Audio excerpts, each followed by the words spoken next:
সঙ্গে সঙ্গে একবারে সব করে দিলাম এরকম করতে চাইছি না, মানে লিস্ট রিলিজ করে দিলাম করতে চাইছি না।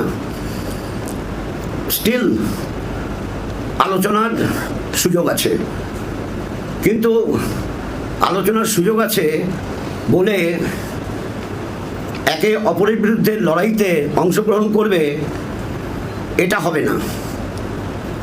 যেরকম ধরুন যে আমরা কোচবিহারে বামফ্রন্টের প্রার্থী আমরা ঘোষণা করেছি, আমরা আলিপুরদুয়ারে বামফ্রন্টের প্রার্থী ঘোষণা করেছি। সেখানে বামফ্রন্টের